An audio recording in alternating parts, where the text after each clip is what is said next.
Hello everyone, আজকে হলো 15 জুলাই আর কালকে হচ্ছে 16 জুলাই। কাল হচ্ছে জগন্নাথ পুজো, সকলেই জানো। তো আমরা এই পুজোটা মোটামুটি অনেক বছর ধরেই করছি। আর উনি তো আমার কাছে কি সেটা তোমরা সকলেই এতদিনে জেনে গেছো। আর বাবা সেই জন্য অনেক কিছু কিনেছে গয়না তাদের জন্য। তাই ভাবলাম এই গোটা দিনটা কিভাবে কাটছে তো একটা ছোট্ট ক্লিপ তোমাদের সাথে শেয়ার করি। লক্ষ্মীনারায়ণকে খুব সুন্দর করে সাজিয়ে দেওয়া হয়েছে, তারাও নতুন জামা পরেছে, নতুন গয়না পরেছে, কি যে মিষ্টি লাগছে দেখতে।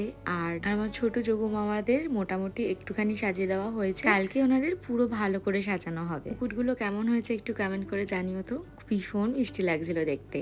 আর ইনি তো সব সময়ের জন্য বসে থাকে, একটু লিস্ট করতে বসেছি সন্ধ্যাবেলা কি আনতে হবে না হবে। আর এই ছোট্ট বাটি দুটো চন্দনের, এটা আমি হরিদ্বার থেকে নিয়েছিলাম। আর বাবা আজকে নিয়ে এসছে এই ধুনুচিটা, আমাদের আসলে মাটির ধুনুচি ছিল, এই জন্য এটা এবারে চেঞ্জ করা হয়েছে। আর তারপর বেরোলাম আর নিচে গিয়ে দেখি এই অবস্থা। আপনি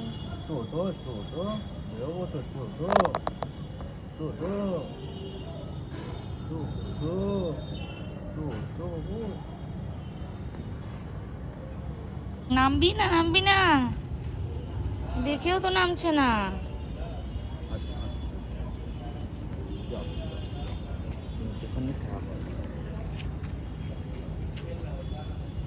উনি তো কিছুতেই নামছিল না, তো ওনাকে নামিয়ে আমরা এসছি এখন মুদি সদাই নিতে। সন্ধ্যাবেলা বসে এই লিস্টটা করা হয়েছে, প্রচুর জিনিসপত্র, এইসব জিনিস নিতে নিতেই কত লেট হয়ে যাচ্ছে। এখনো তো কত কাজ বাকি বাড়িতে, আমি তাই ভাবছি যে কোনটা ছেড়ে কোনটা করব। আর যেহেতু রথ, তো রাস্তাতে তো ভালোই ভিড় হয়েছে মোটামুটি, কত ছোট ছোট রথ দেখতে পাচ্ছি। আমার সেই ছোট্টবেলার কথা মনে পড়ছিল। এখনো তো অনেক জায়গায় হয় কত কম্পিটিশন, কিন্তু আমাদের সময়টাতে এরকম তো হতো না। সবাই কত সুন্দর সুন্দর থিমে রথ সাজায়, আর আমাদের সময় তো ওই চুমকি ছিল আর জড়ি এইসবই ছিল। তারপর বাবা বাড়িতে এই মালাটা গাচ্ছিল কয়েকটা, এটাও বাবা বেশ সুন্দর করেছে নিজে হাতে।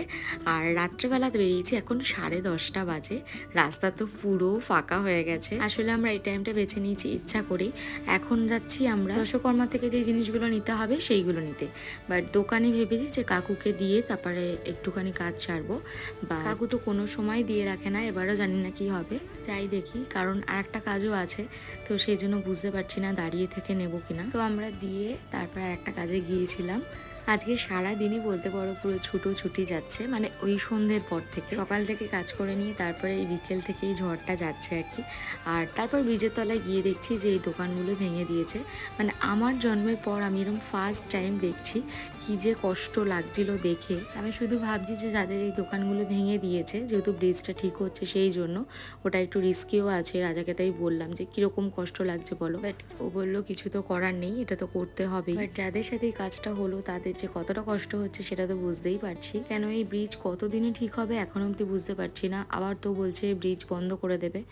তারপরে আমরা চলে এলাম হচ্ছে আবার দশকর্মার দোকানে। কাকু একটা জিনিসও দিয়ে রাখেনি, তবে দোকানে আর একজন ছিল, তো সেই জন্য বললাম যে আমার কয়েকটা আছে সেটা দিয়ে দাও, তো কাকু তাড়াতাড়ি দিয়ে দিল। আর বাবা আজকে রাত্রেবেলায় চাটনি আর পায়েসটা করে রাখছে। তবে ঠাকুরকে যেটা দেওয়া হবে, মানে ঠাকুরের জন্য যেটা করা হবে, সেটা বাবা সকালে উঠেই করবে। এখনো অব্দি কাজ শেষ হয়নি। বাড়িতে পুজো হলে পরে বুঝতেই পারছো কত ধরনের কত রকম কাজ থাকে। ব্লগ দেখতে দেখতে হয়তো হাঁপিয়ে গেছো, তাই মাঝে একটু শেয়ার করলাম এটা। ভিডিওটা কেমন লাগলো অবশ্যই কমেন্ট করে জানিও।